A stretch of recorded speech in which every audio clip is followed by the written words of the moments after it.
So yun po na, what's up sa inyo dyan mga guys. So for today's video, nakita nyo naman yung video kung ano yung cake na gagawin natin dito. So shoutout na din sa ating mahal na customer from Yoki. Ito sila mga guys, dito nila i-held yung birthday ni baby boy nila. So shoutout sa Sim for Use family. Maraming salamat sa pag-order sa GC Del Cakes at siyempre sa Kalahe Vlog. So ito na mga gagawin natin yung cake ni Ma'am Dada.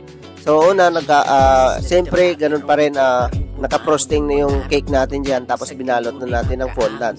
So ayan na yung cake ni Ma'am. So ang gamit pala natin dito mga kala is white fondant. At shoutout na din kay Lodi Friends Unica from Iloilo. To sila mga kala is ito din yung home baker na nakasuporta sa ating Kalahe Vlog. Maraming salamat sa pagsuporta dyan. Shoutout sa mga taga Iloilo dyan. Maraming salamat sa pag-follow sa Kalahe Vlog.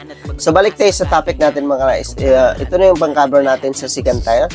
So bakit white ang gamit natin ng fondant? Kasi nga airbrush natin yung cake dito kasi gusto natin makuha yung effects ng order ni Ma'am Dada. So ayan, nakita nyo naman, nag-airbrush tayo ng blue with black dyan mga kalay para makuha natin yung effects, di ba? So ganun lang paggawa nito sa cake ni Ma'am Dada. Ayan, so yung effects naman natin na gamit dyan is gold. So in-airbrush lang din natin para magkaroon siya ng dot sa gold, no? So ayan na, kinabit lang natin yung mga topper na nakaprepare natin. Ayan.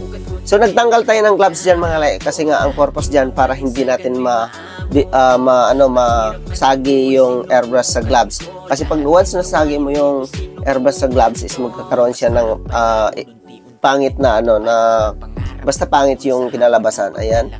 So gumamit tayo ng toothpick diyan, tapos barbecue stick yung sa taas, tapos pinatong natin yung topper. Ayan, nag-spray tayo ng shiny white dust dyan mga kalay para magkaroon siya ng effects. So ayan na yung cake, tapos may star pa yan. Ayan, dinakit na natin yung star. Tapos siyempre lalagyan muna natin ng gold, no? Ayan. So ang gamit pa lang natin dyan sa gold is oil lang siya para ma-mix mo siya ng maayos at maganda yung kinalabasan. So yung mga topper mga guys, gawa yan sa fondant. Tapos yung mga balls naman is gawa yan sa mga styrofoam. Ayan, para mas magaan yung cake. So ang size pala ng cake natin dyan is 12 by 5 inches, no? Tapos yung sa taas 6 kasi nga para mas maganda yung tingnan. Ayan.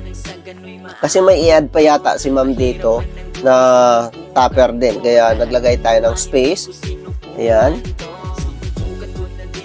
So ganun lang, no? Ang gamit natin na star dyan is white para makita natin yung pagkulay sa gold. So meron ding gumagamit ng yellow, no?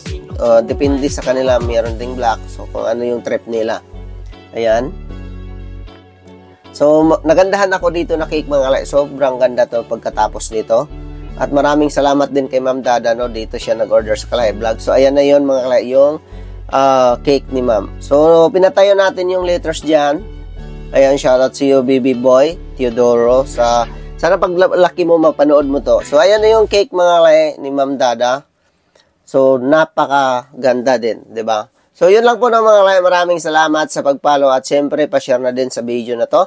Maraming salamat, shoutout sa aming mahal na customer. Peace out. God bless you all sa ating mga solid na sumusuporta dyan sa Kalahe Vlog.